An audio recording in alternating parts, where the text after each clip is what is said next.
கொள்கையும் இல்லை, கோட்பாடும் இல்லை, கொடியும் இல்லை, எதுவுமே இல்லை. வேறு என்ன இருக்குது? முதலமைச்சர் நாற்காலி தான் கண்ணுக்கு தெரியும். இப்போ நடக்கிற பிரச்சனைக்கு 2 வருஷம் கழித்து தான் தீர்வு சொல்லுவார். அடுத்த மாதம் வர பிரச்சனைக்கும் 2 வருஷம் கழித்து தான் தீர்வு சொல்லுவார். இப்படி 2 வருடம் மொத்தமாக சேருகிற பிரச்சனையே 2000 பிரச்சனை சேர்ந்துடும். மக்களை ஏமாற்ற அரசியல் தேவை. சினிமா தேட்டரில் டிக்கெட் விற்கிறதுக்கு அரசியல் தேவை. 150 கோடி ரூபா பிளாக்கில் வாங்குறதுக்கு அரசியல் தேவை. இதற்காகத்தான் அரசியல் வேஷம். சீமா சொல்றார், தம்பி என்னோடு இணைந்து கொள்.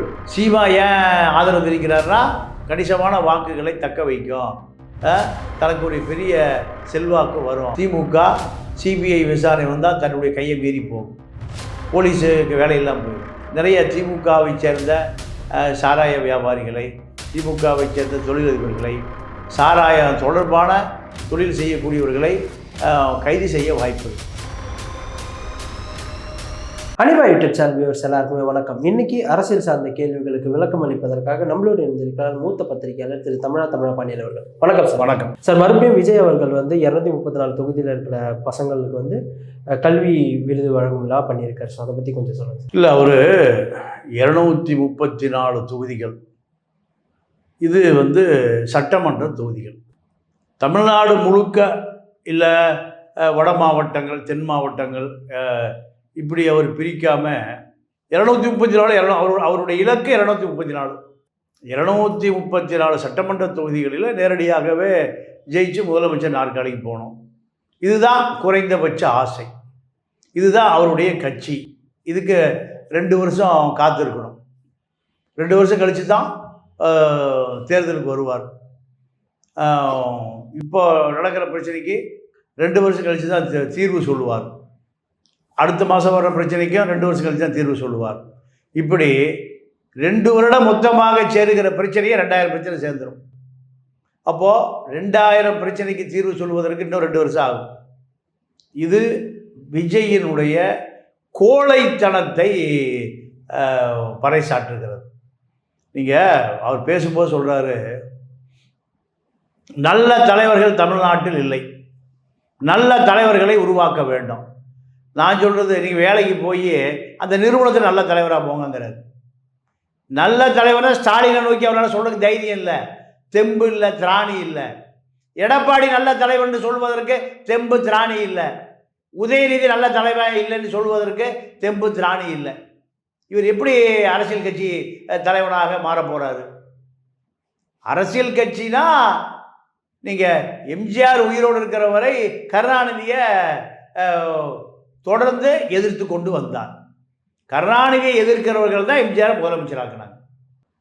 எம்ஜிஆர் மறைவுக்கு பிறகு ஜெயலலிதா கருணாநிதி தொடர்ந்து எதிர்த்தார். கருணாநிதியை ஜெயலலிதா எதிர்த்தார், ஜெயலலிதா கருணாநிதி எதிர்த்தாங்க. இதுதான் அரசியல். கருணாநிதியை எதிர்ப்பவர்களுடைய எண்ணிக்கை அதிகமானால் கருணாநிதி முதலமைச்சர் ஆகிறார். ஜெயலலிதாவை எதிர்ப்பவர்கள் எண்ணிக்கை அதிகமாச்சுன்னா கருணாநிதி முதலமைச்சர், கருணாநிதி எதிர்க்கிறவங்க அதிகமாக இருந்தாங்கன்னா ஜெயலலிதா முதலமைச்சர். இதுதான் தமிழ்நாட்டு அரசியல். இப்போ 2 பேரையும் எதிர்க்கிற காரணத்தினால சீமானுக்கு 8% ஓட்டு. 2 பேரும் ஊழல் கட்சின்னு சொல்லுகிற அண்ணாமலைக்கு 11% வாக்கு. ஊழல் ஊழல் ஊழல் தானே அரசியல். நீ யார் ஊழல் சொல்லணுமா இல்லையா? விஜய் யார் நல்ல தலைவர் இல்லை? யார்? உதயநிதி இல்லையா? ஸ்டாலின் இல்லையா? கருணாநிதி இல்லையா? எம்ஜிஆர் இல்லையா? ஜெயலலிதா இல்லையா? யார் நல்ல தலைவர் இல்லை? அப்போ நல்ல தலைவராக விஜய் வரப்போகிறார். இந்த அரசியலை கீழே இருக்கிற தொண்டன் வரைக்கும் கொண்டு போய் சேர்க்காமல் விஜயால் அரசியல் பண்ண முடியாது. கல்யாண மண்டபத்துக்குள்ளே 6 கோடி பேர் ஓட்டு போட மாட்டான். கல்யாண மண்டபத்தில் பணம் கொடுத்து 5000 ரூபா செக்கு வாங்குறதுக்கு வர குடும்பம் உனக்கு ஓட்டு போட்டால் முதலமைச்சர் ஆக முடியாது. முதலமைச்சர் ஆகணும்னா 6 கோடி பேரில் 30% பேர் ஓட்டு போடணும். 6 3 18, 1,80,00,000 பேர் உனக்கு ஓட்டு போட்டால் தான் நீ முதலமைச்சர் ஆக முடியும். கல்யாண மண்டபத்தில் இருக்கிற சினிமா பார்க்குற அதிகபட்சம் 5 லட்சம் பேர் சினிமா பார்ப்போம். சினிமாவை எல்லாம் முதலமைச்சர் ஆகிட முடியுமா? எம்ஜிஆருக்கு எத்தனை ஆண்டு காலம், கருணாநிதிக்கு எத்தனை ஆண்டு காலம், இப்படி பல பேருக்கு 25 ஆண்டு காலம், 50 ஆண்டு காலம் போராட்டத்தினுடைய விளைவு தான் முதலமைச்சர் நாற்காலி. மாணவர்களை ஏன் அவர் சேர்த்துறாருன்னா, 1967 அண்ணா ஆட்சிக்கு வருவதற்கு மாணவர்கள் போராட்டம் தான், இந்தி போராட்டம் தான். இந்தி ஒழிக தமிழ் வாழ்க, இதான் மாணவன் சொன்னால் அன்னைக்கு பெரிய போராட்டம்.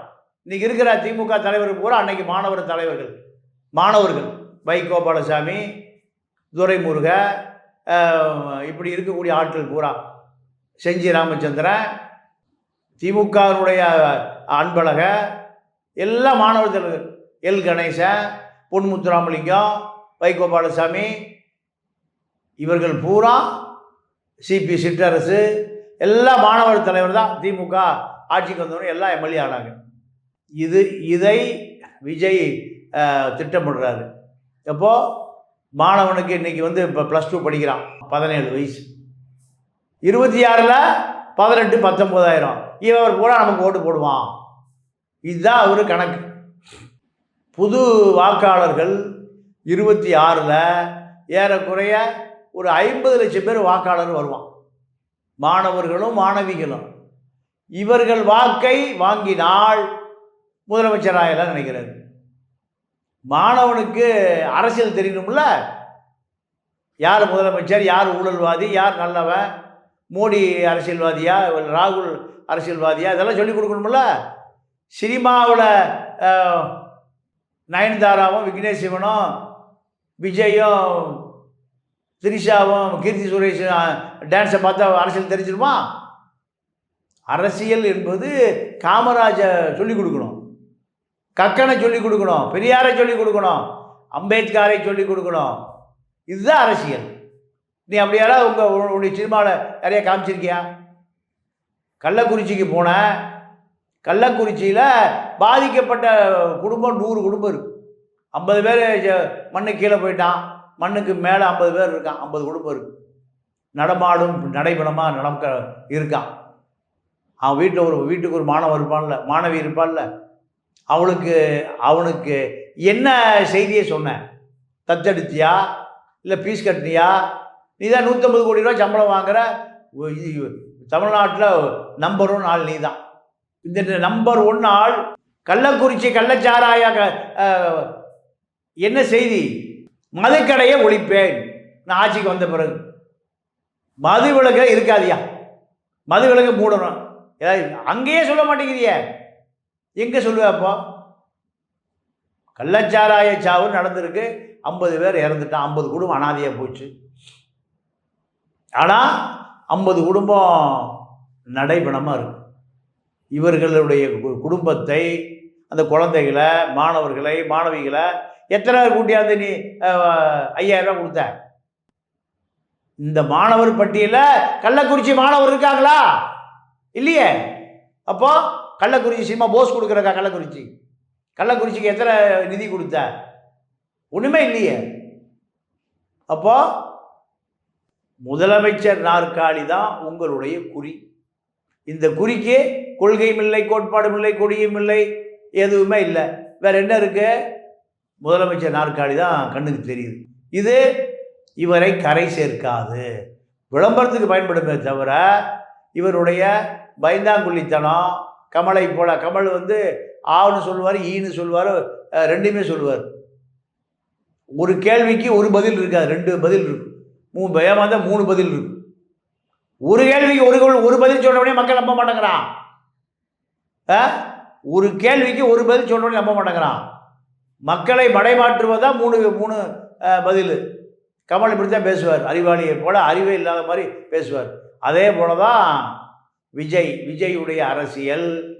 கண்டிப்பாக இந்த கப்பல் கரை சேராது, ஓட்டை கப்பல் மூழ்கி போகும். பல கட்சி தமிழ்நாட்டில் இருக்குது. திமுக 1 கோடி பேரை வச்சுருக்கான், அதிமுக 1 கோடி பேரை வச்சுருக்காங்க, கம்யூனிஸ்ட் இருக்குது, காங்கிரஸ் இருக்குது, சிறுத்தை இருக்குது, வேல்முருகன் இருக்கார், வைகோ இருக்கார். இதெல்லாம் மீறி உங்களால் என்ன கொள்கையோடு இவர்களை நீங்கள் கரை சேர்க்க முடியும்?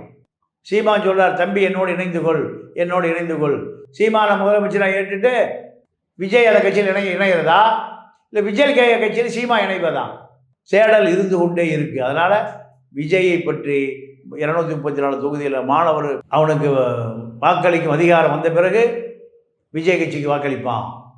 இந்த எதிர்பார்ப்பு 2026 நடக்காது. விக்கிரவாண்டி தேர்தல் எலெக்ஷன் இருக்கணும். நடந்து முடிந்த நாடாளுமன்ற தேர்தலில் யாருக்கு ஓட்டு போட சொன்ன? உன்னுடைய மாற்றத்தை விரும்புகிற உன்னுடைய வாக்காளர்கள் யாருக்கு ஓட்டு போட சொன்ன? மோடிக்கா? திமுகவுக்கா? யாருக்கு? எந்த செய்தி இல்லையே. விக்கிரவாண்டி எந்த செய்தி இல்லையே. செய்தியே இல்லாத கட்சி, கொள்கையே இல்லாத கட்சி, கூப்பாடே இல்லாத கட்சி தான் விஜயனுடைய தமிழக வெற்றி கழகம்.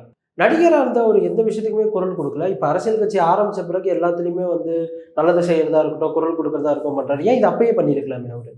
இல்லை, அப்போ அவருக்கு அரசியல் வர்றதுக்கு தேவை இல்லை. இப்போ அரசியல் வந்தாகணும். அரசியலுக்கு வரலைன்னா இவருடைய திரைப்படம் ஓடாது. சினிமாக்கான கோட்டு திரைப்படத்துக்கான ஒரு ப்ரொமோ.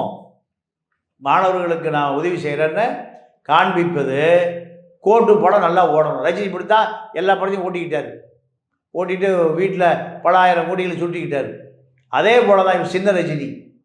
அஜித் சினிமாக்க முழுக்க அதுதான், அரசியலுக்கு வர்றதே இல்லை. ரசிகர் மன்றத்தையே கலைச்சிட்டார். ஆனால் இவர் இந்த படத்தை கோட்டை ஓட்டுவதற்கு, லியோவை ஓட்டுவதற்கு எது தேவை? அரசியல் தேவை. மக்களை ஏமாற்ற அரசியல் தேவை. சினிமா தேட்டரில் டிக்கெட் விற்கிறதுக்கு அரசியல் தேவை. 150 கோடி ரூபா பிளாக்கில் வாங்குறதுக்கு அரசியல் தேவை. இதற்காகத்தான் அரசியல் வேஷம்.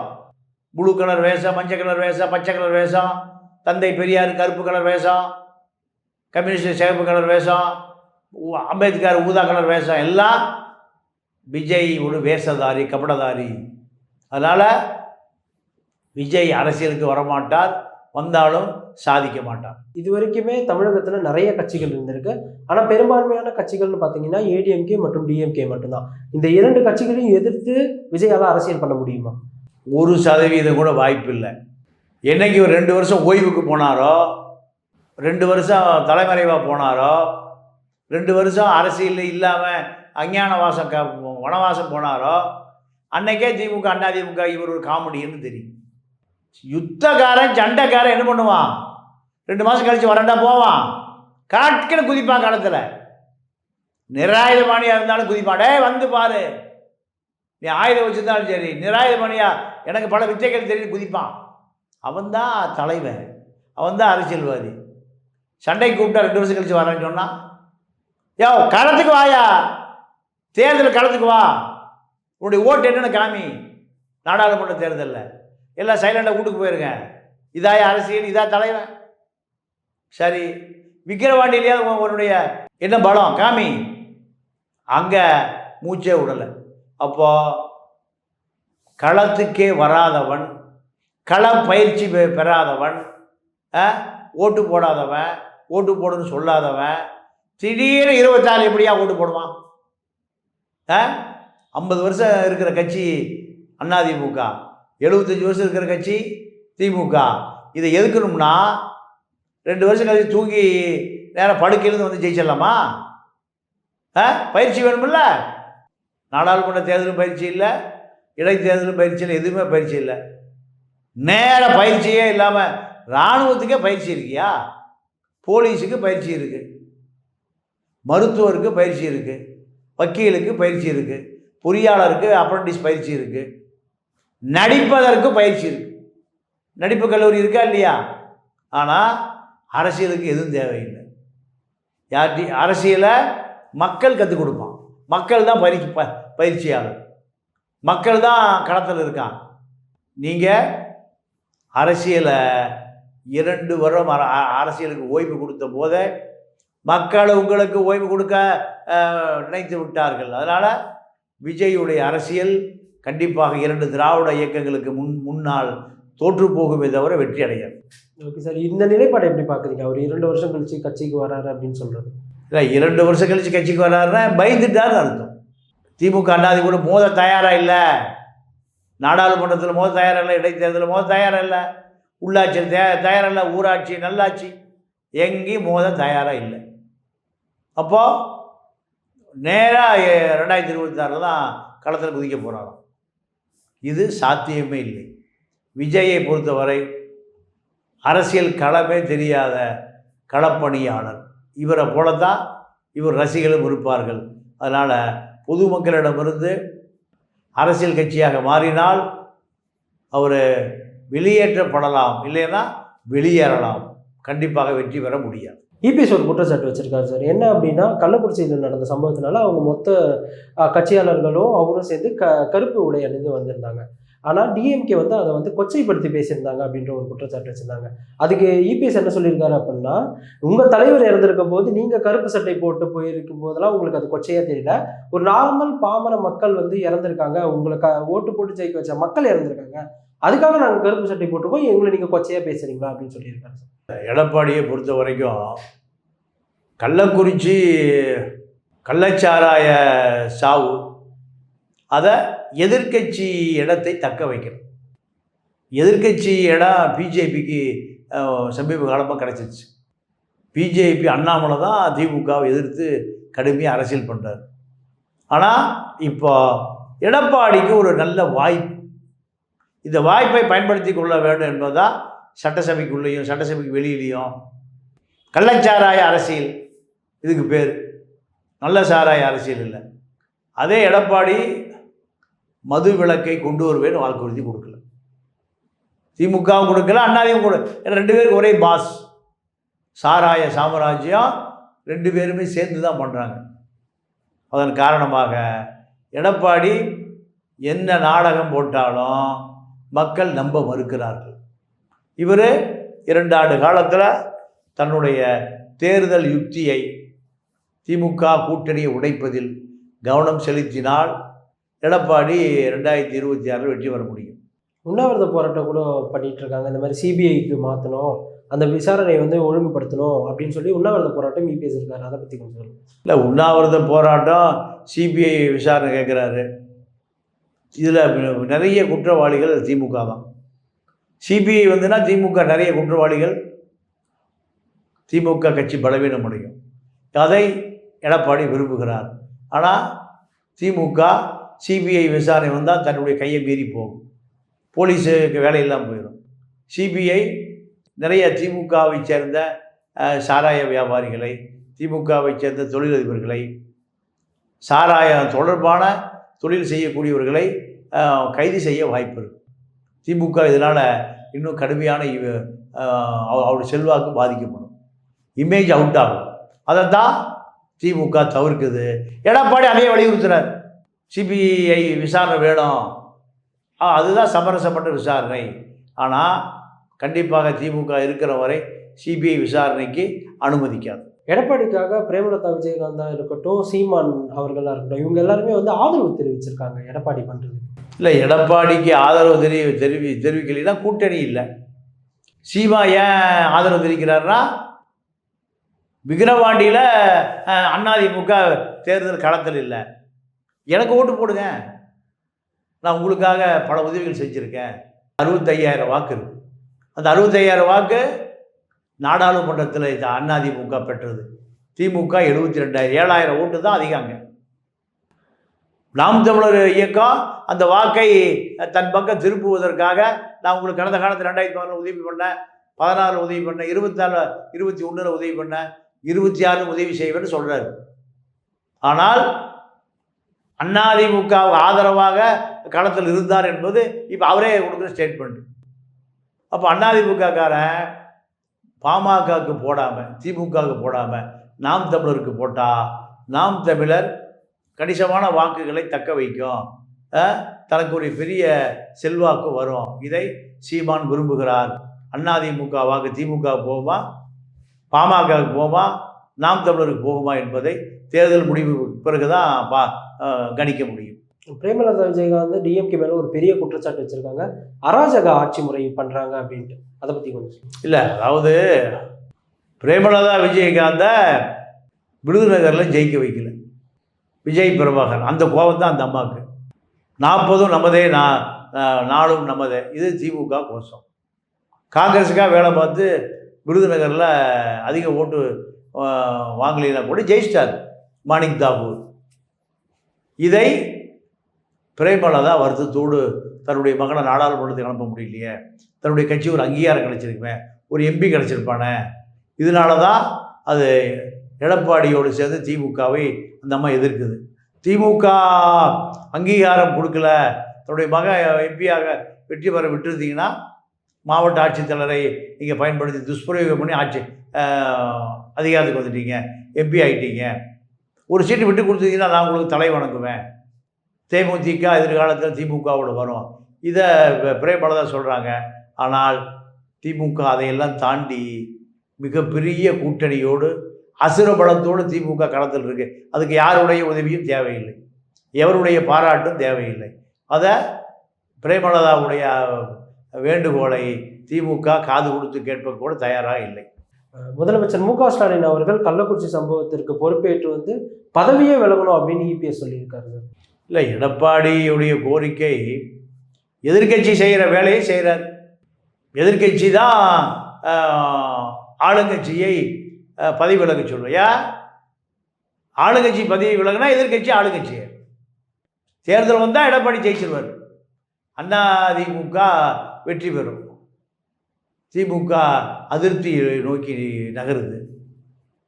அதனால் எடப்பாடி என்ன நினைக்கிறாரு, 2 ஆண்டு கால எதிர்கட்சி வேலையை தொடர்ந்து செஞ்சுட்டே இருக்கணும். எந்த புகார் வந்தாலும் ஆர்ப்பாட்டம் பண்ணணும், போராட்டம் பண்ணணும், கருப்பு சட்டை போடணும், மக்கள்கிட்ட போய் சேர்த்தணும். துக்கமாக இருக்குது, தமிழ்நாடு இருட்டாக இருக்குது, எந்த விதமான மக்கள் நலன் சார்ந்த விஷயங்கள் பூரா எதிராக இருக்குது. அதனால தான் கருப்பாக இருக்குது கருப்பு சட்டை.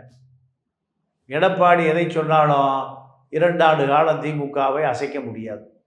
திமுக தான் ஆளுங்கட்சி, திமுக தான் அரசியலமைப்பு சட்டப்படி ஆளுநரால் பதவி பிரமாணம் பண்ண வைக்கப்பட்டு இனி 2 ஆண்டு காலம் காத்திருக்க வேண்டும்.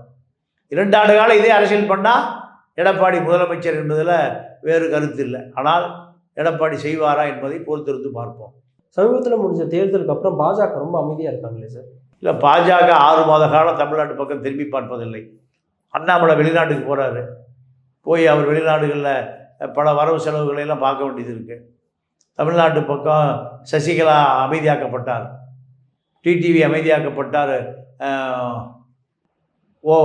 ஓபிஎஸ், சசிகலா, டிடிவி தினகரன் 3 பேரும் அதிமுகவை எதிர்ப்பதை தற்காலிகமாக தள்ளி வைத்திருக்கிறார்கள். அது தற்காலிகமாக நிரந்தரமான போக போக தெரியும். பிஜேபி இந்த 3 பேரை கை கழுவி விட்டு விட்டது. அதனால் 3 பேரும் திக்கு தெரியாத காட்டு எந்த பக்கம் போகிறது, எந்த கட்சிக்கு போகிறது. அதிமுகங்கிற மிகப்பெரிய ஆலமரத்தில் நீங்கள் கிளி கூடு கட்டும், ஆலமரத்து கிளி அரச மரத்து கிளிங்கிற போல் இவர்கள் ஆலமரத்து கிளியாக இருந்து விட்டு இப்போ வேறு மரம் தாவ முடியாது. அதனால் பிஜேபி 6 மாத கால அமைதி, 6 மாத காலம் எடப்பாடிக்கு குடைச்சல் இல்லாத அமைதி. பிஜேபியை பொறுத்தவரை டெல்லியில் ஆட்சியை தக்க வைத்துக் கொள்வதற்கு ஒரு பெரிய போராட்டம் நடத்த வேண்டியிருக்கு. அந்த போராட்டத்தை தொடர்ந்து நடத்தி கொண்டு இருக்கு.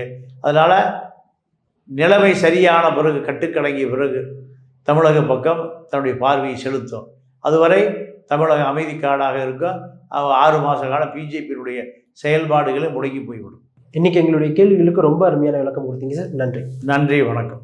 இந்த வீடியோ உங்களுக்கு பிடிச்சிருந்தா லைக், கமெண்ட், ஷேர் பண்ணிக்கோங்க. இதே போன்ற வீடியோக்களை தொடர்ந்து பார்க்க அனிபா யூடியூப் சேனலை சப்ஸ்கிரைப் பண்ணிக்கோங்க.